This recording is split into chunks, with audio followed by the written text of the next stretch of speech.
Hola, ¿qué tal, jóvenes? Buen día.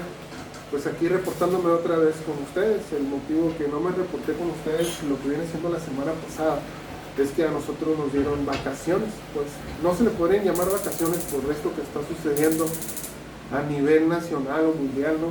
Que no se puede salir a gusto a lo que vienen siendo las calles sin andar asustados de que aquel trae el virus, aquella trae el virus, o el perro, o la puerta, no sé, ¿no? Pues es muy difícil ahorita como está la situación, pero pues todos tenemos que seguir adelante en medio de esta contingencia en la que estamos. Y yo les recomiendo que se cuiden mucho lo que hacen, donde andan, con quién andan, ya que ahorita pues prácticamente ya se está poniendo un poquito más difícil a como comenzamos, se está poniendo un poco mucho más difícil a como empezamos.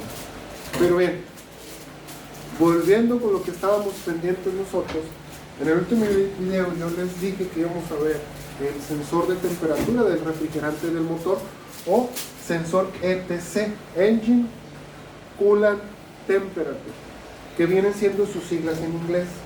Este sensor es un sensor tipo termistor, ¿sí? Tipo termistor, ¿a qué se va a referir? Que es un sensor que va a variar su resistencia según sea la temperatura que tiene o según la temperatura que se le ofrezca a este sensor, la resistencia variará. Por ejemplo, tenemos una resistencia que simbológicamente decimos tiene este símbolo, que es una resistencia, a diferencia a que esto, jóvenes, es una bobina, ¿sí? Para nosotros esto es una bobina y esto es una resistencia. Tenemos una resistencia variable, donde decimos que esta resistencia variable es lo que va a estar haciendo, que esto es diferente al símbolo del sensor de temperatura del refrigerante del motor, ¿sí?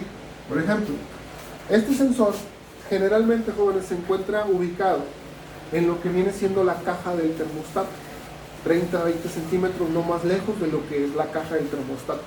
¿Qué función tiene este sensor de temperatura del refrigerante del motor? Tiene la función de monitorear lo que es la temperatura para la computadora, no para ustedes. Para nosotros en el tablero tenemos algo que le conocemos como bulbo de temperatura de refrigerante de motor, que es totalmente diferente al sensor de temperatura. Este sensor es información para la computadora y el bulbo de temperatura es información para lo que viene siendo el tablero, que viene siendo el marcador físico. Este sensor, jóvenes, cuenta con dos cables. Cuenta con dos cables donde en uno de ellos, que podríamos decir que esta es la clavija del sensor de la temperatura del motor, en uno de ellos nosotros vamos a tener una llegada de referencia de lo que vienen siendo los 5 voltios de referencia, ¿sí?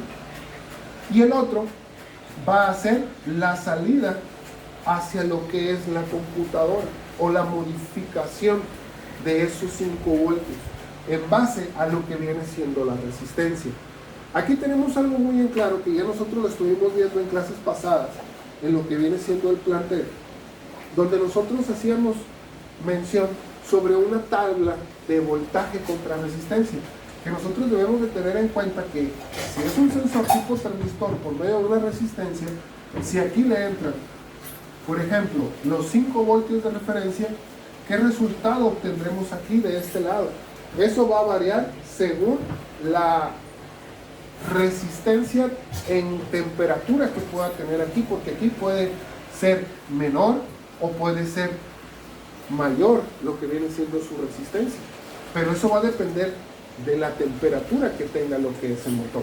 Por ejemplo, si nosotros decimos que la temperatura de un automóvil normal o una temperatura de un automóvil común, decimos la temperatura común para nosotros sería 86 grados de temperatura, motor calefrío normal, 86 grados de temperatura,